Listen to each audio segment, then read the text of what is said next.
throwing stuff at them, being like, there's my obligation fulfilled. I beat you because I spent more. Game over. It's just that stuff isn't important to me. From my perspective, I'm an adult, fully functioning in society. Anything I want or need, I buy or I find a way to get a hold of or find a substitute that meets that need or want. So you may or may not have heard of the war on Christmas, but I want to bring to you a new war, the war on gift giving. And so I know a lot of people are going to think I'm Scrooge McDuck, they're going to think I'm evil, they're going to think I hate fun, that I hate the holidays, that I'm just a sad, desperate person. No, not like that at all. It's just that I love efficiencies and I hate wastefulness. And these days, the holiday season's just so ripe with waste that anything I can do to reduce the consumption, to reduce the waste, I'm more than happy to do it. So, if you're kind of interested in maybe saving a little bit more money this holiday season, or even if it's not about the money, but it's just about being more efficient, being less consumption oriented, and being less wasteful on this planet, this planet of finite resources, I'll have you know, then you need to check out this video. Before we get into some suggestions and life hacks on ways that you can reduce the impact the holidays are going to have on your budget, and maybe some ways that you can tweak your thinking towards gift giving, I thought it'd make sense to just kind of jump into my personal experience in regards to gift giving, because my thoughts haven't been static on gift giving. It's evolved as I've grown as an individual and a person, and I thought I'd just share that with you because I'm sure a lot of you are on a similar journey or trajectory in your perspective towards gift giving. So let's just dive into it. So when I was a kid, when I was in grade school, gift giving was just this awesome experience. It really didn't matter what you gave. It really was the thought that counted on the gifts you gave. But what really mattered was getting really awesome, cool toys on the receiving end.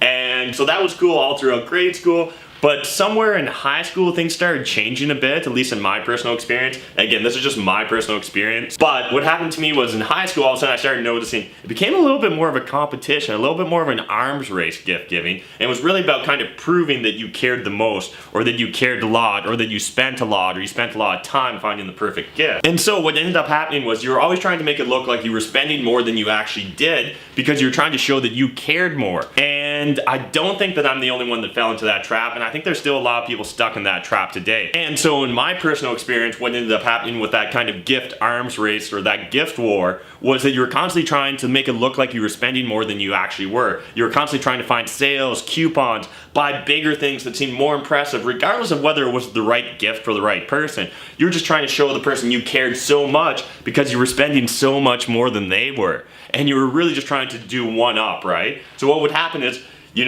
year one, you maybe gave $50 in gifts to this person and they gave you $50 in gift. But in year two, you then decide you're going to one up them and you spent $60 or $70 and they did the same thing. And what happens is it just keeps spiraling out of control and you end up spending tons of money, just tons of money on what in my opinion aren't even really meaningful gifts. They're not even really well thought out. You were just trying to win the gift arms race. And at least I know for myself in high school and university, I definitely fell victim to that. To be honest, it was just a giant waste of money. I was just giving people stuff. I wasn't giving them things that they desperately wanted or needed. I was just throwing stuff at them being like, there's my obligation fulfilled. I beat you because I spent more. Game over. And so then in university, I'm going to university, I'm starting to have a lot more personal expenses. I don't have a lot of disposable income.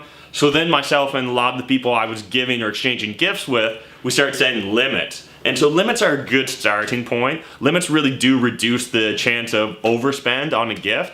But what ended up happening then was you spent all your time shopping, you spent all your time trying to find the awesome sales, you spent time going to like Black Thursday or Black Friday sale, and you were really trying to stretch that $25 or that $50 as far as possible, again, so that you could win the gift giving war or the arms race that is gift giving. That's slightly better on your budget, but you're still spending a ton of time out there trying to find the biggest, best thing for the smallest amount of dollar so you can prove how much you care. I mean, like looking back on it now, it sounds so stupid, but this is literally my gift giving experience.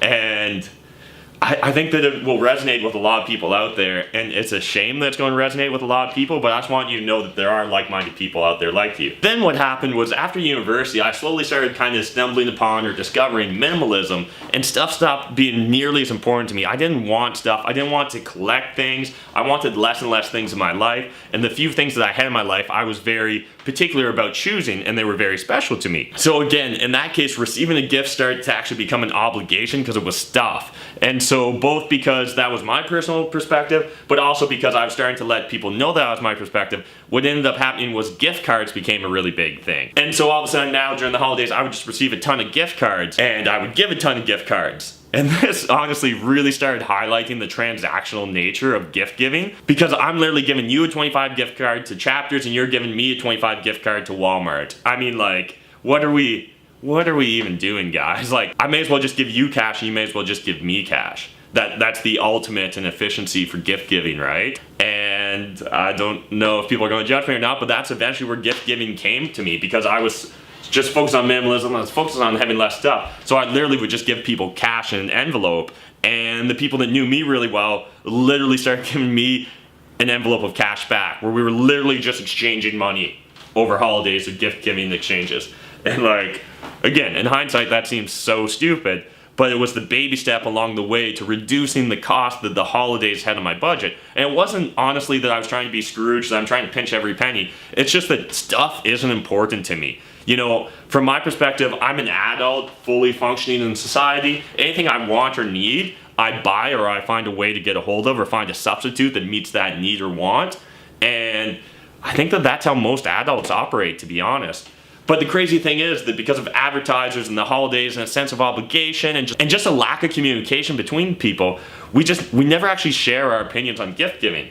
And so, like, when I think about just literally thousands of dollars I would have wasted over my lifetime giving people crap just because I was trying to win the gift wars, I mean, I feel dirty. And so these days, what do I do when I need to give a gift? Well, first of all, I'm constantly trying to reduce the amount of gifts I give. And so what did my Christmas look like last year? Well, this is gonna sound pretty extreme probably to most people, but last year I gave one gift. And so that one gift was just to my niece. And again, a lot of people are gonna think like, I'm way too frugal, I'm way too cheap, I'm way too blah blah. Let's take a beat here, guys. Let's take a breath, let's listen to the situation. So, you know, I essentially gave my niece a contribution towards her RESP, and that contribution amount was actually equal to what the average person spends on Christmas gifts anyways. It's just, to me, it's a much more effective use of how to allocate those resources. You know, she was under a year old. There's no way she's going to remember all the gifts and things and trinkets that people are going to give her. And even if she could remember the gifts, there's still such an arms race between her parents, her grandparents, her great-grandparents, extended family, her aunt. It adds up, right? And so there's so many people giving so many gifts. And think about this too. When is the last time you heard a parent say, "Oh, thank God you gave my child a gift. He doesn't have nearly enough toys. He doesn't have enough things. He doesn't have enough stuff." I've literally never heard a parent say that to me. And so to be honest, that's just my personal experience. Maybe that comes from a place of privilege. Not every household, not every family is going to be in that position. But the vast majority of middle class families and those that make more, that is the case. Their kids have way too much stuff. Their kids have so many toys that they have toy rooms. Their kids have so many toys that the whole basement is just one giant toy room. That's a lot of stuff. I can remember my parents talking about getting oranges at Christmas and being pumped about getting an orange. Can you imagine what the average kid's reaction to an orange at Christmas would be these days? I think it'd be way less excited. And to be fair, I did crack a little. I did give 4 picture books as well. And that's because I don't think kids could ever have access to too many books. But books, knowledge, I mean, I'll break the bank for knowledge. But seriously, I gave away 1 gift last Christmas. And the thing was, the reason that didn't cause a lot of controversy in my family or my group of friends or whatever is I've set expectations. People understand kind of who I am and what my values are. But Christmas isn't the only gift-giving opportunity. There's a lot of other reasons that people give gifts to each other. Let's take a look at what I kind of do with those situations. So for myself, if it comes to a wedding, I'm always just literally giving cash in an envelope, and that's because I'm just trying to help out the newlyweds get started on their feet, plus try and help reimburse them for the cost of me attending their wedding. Otherwise, honestly, I'm either going to give an experience, or I'm going to give charitable donations, or sometimes consumables. So realistically, if you're going to get a gift from me, it's probably going to be an experience, like maybe it's tickets to a music venue or a concert or play or whatever. Maybe I'm going to give you a charitable donation, so I'm going to make a donation to a charity that I know you care about. Or I may give a consumable, so I might bring over like a growler of beer or a bottle of wine. But in general, I'm trying to never give people stuff. these days I'm just done with stuff, and so I don't want to give other people stuff either. Again, that's just my personal experience, and everyone's gonna have a different perspective, but I just kind of want to show you an example that, you know what, it's okay to have a war on gift giving. So, as I said earlier in the video, probably half of you think I'm Scrooge, and the other half are kind of nodding their heads or thinking, Matt's maybe onto something. So, if you are interested in maybe reducing the obligations you have at Christmas, reducing your spending during Christmas, or just reducing the amount of stuff and waste you're creating by giving gifts and giving stuff, let's dive into some alternatives. But before we discuss alternatives, I think there's a few things we should discuss. So first of all, you need to always be aware of the other person or the other group's perspective. So for a lot of people, you can't just hit them hard and fast and being like, I'm no longer doing gifts, that's it, gifts are dead. Because they're gonna think you're crazy. So sometimes you kind of have to ease your way into reducing your gift giving obligations.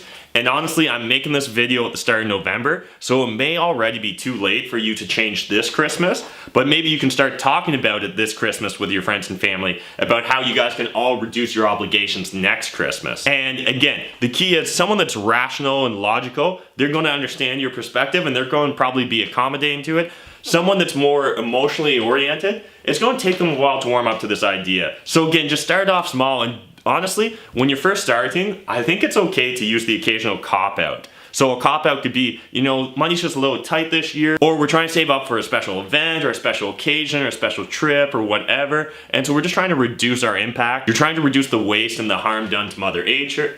You don't have to just simply explain that you think gift giving's a waste of time, money, and effort. I mean, usually I think it is though. Again, you don't want to hit people too hard because they're just going to get confrontational and you're not going to accomplish anything. So what are some alternatives where you can still give gifts, but maybe you can reduce the amount of gifts you have to give, or you can reduce the amount of impact your gifts are going to have on the world, not on the person you're giving the gift to. So for myself, these are some of the best alternatives to just giving a bunch of people a bunch of gifts every year. So the first one is do like a secret Santa. So instead, if you have a family or a group of people that you're buying gifts for every single individual, find out if there's maybe a compromise that you and the group can make where maybe you do a secret Santa instead. So instead of giving all your nieces and nephews a present, maybe you draw names out of a hat and you give one of them a present. Alternatively, you can also do like gift exchanges or games. And so lots of different families start doing this where you buy like a $25 gift that's unisex, you put it in, and then everyone like draws numbers and you pick a random present, you open it up, and then you can like play different games where you figure out who gets to keep what, and it's a whole thing,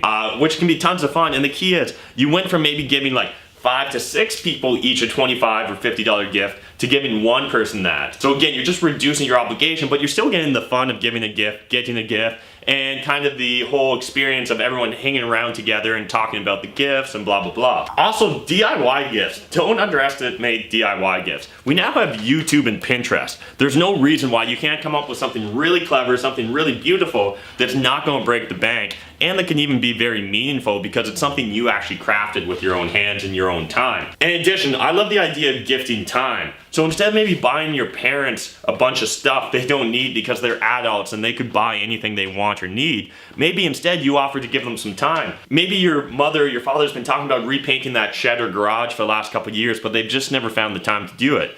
Well, instead of giving them a gift, some stuff that they probably don't need or want, why not say, hey, this spring, let's pick a weekend, you buy the paint, I'll find the time, and we'll get this garage painted for you. That's a huge win-win that's gonna save them money, save them effort, and you're still giving them something meaningful. And particularly if you painted with them, I would argue that that's a way more meaningful experience than giving them almost any sort of physical gift. And then finally, don't be afraid of better gifts. And so by better gifts, I mean, so if people insist on giving you gifts, why not recommend that they consider giving you the gift of a donation towards your favorite charity or their favorite charity? As well, when you have someone that's really hard to buy for, don't be afraid to just give them a donation in their name to a charity of their choice. And also, you don't always have to give gifts, you can also give experiences. So like, honestly, just a simple potluck with a group of friends or family can be a great experience. And honestly, usually around the holidays, it's more about spending the time together anyways for most of us, so a potluck can be a great option. It's almost like a group activity. Instead of everyone buying each other gifts and doing all that wasteful consumerism, maybe instead you go on an activity, you guys go to a concert, maybe you go to the Christmas tree being lit in your local park, or maybe you go on a wine or a beer tour or some other sort of activity where you can all still have fun and have a shared experience, but you're not spending nearly as much money, and it's more of just a you're paying for yourself rather than everyone's buying each other stuff that they may or may not want or need or have time for. And then of course finally the classic volunteering. And you can never go wrong with a group volunteer effort. And so again, you guys can pick a charity or a cause that's meaningful to yourselves, and you can do that. Or at the same time, instead, if people are insisting on giving gifts, why not make a game out of it or an experience out of it where you go to a toy store or the dollar store and you buy or build those shoe boxes full of gifts for families that are really truly in need. To be honest, I'm going to guess a lot of the people watching my videos are fortunate enough that they don't have a lot of needs that aren't being met. But there are people both in North America as well as around the world that aren't having their needs met, and so that can also be a great experience. And you still get to scratch the itch of giving a gift. It's just not to someone you know, but it's to someone that actually needs it. And so you may say, oh Matt, that's all well and good, those sound like great ideas, but my family's insanely irrational. They get so mad if I try to reduce the gifts. They'd call me a Scrooge, they'd say I hate fun, blah blah, they'd say I'm a miser, that I'm too cheap, blah blah blah. To that, I'm gonna say, did you honestly ask them? Did you approach it in a non-confrontational manner? If you're coming from a point of judgment, most people are going to get defensive and you're going to get nowhere. Instead of saying, hey guys, look, I think we spend too much on gifts this year. Let's do this Secret Santa or gift exchange game instead. Maybe instead you say, hey, a friend of mine does this instead of giving gifts to everyone, and they say they have so much more fun doing this gift exchange game, or they have so much more fun doing the Secret Santa thing than the traditional gift giving thing. And so maybe you sell them on the experience or the fun of it rather than trying to make it sound like you're trying to be cheap or reduce the cost of Christmas. But to be honest, if someone's going to become very irrational when you try and reduce your consumption, your personal consumption, your personal expenses, if they're going to get extremely irrational with you, I think it's honestly time to take a step back, take a beat and think, is this person in line with your core values as a person? Because honestly, if someone's going to get upset at me or mad at me because I didn't want to buy every single person in my family a gift, that person, to me, they're putting a huge obligation upon myself. They're making a huge judgment upon myself. And their core values are not aligning with my core values. So at the end of the day, if they're going to just refuse to agree with me, if they're going to refuse to compromise, and they're going to be very confrontational, and they're going to be very upset by my actions, me personally, and this is going to be controversial for people watching this, I know, but me personally, I'd rather reduce my exposure to that person, because at the end of the day, I'm the average of the people I spend the most time with. And if the people I'm spending the most time with aren't aligning with my core values, it's going to be really difficult for me to stay true to my core values. And to me, I'm the sum of my actions and values, so there's that. So that seemed like a really bleak video, didn't it? But hopefully you now kind of understand my perspective on gift giving. I would love to hear in the comment section down below, what are your current gift obligations? How do you approach gift giving? Do you love giving and receiving gifts? Do you hate it as an obligation? I know everyone's got their own perspective, but I'd love for us all to talk about it in the comment section down below and share your tips for saving money or reducing your consumption over the holidays. It can be a very expensive and stressful time for a lot of people. So let's share our tips and tricks and help each other out over this holiday season. Well, that's it for this video. As always, I'm Scrooge McDuck. I appreciate you guys taking the time to watch this video. If you're not already subscribed, subscribe. YouTube wants you to check out the videos down below. And until next time, remember, making money is a team sport. There's more than enough money out there for us to all make it, but if you're not saving it, I mean, like, what's the point, guys? Thanks. Happy holidays. Bye!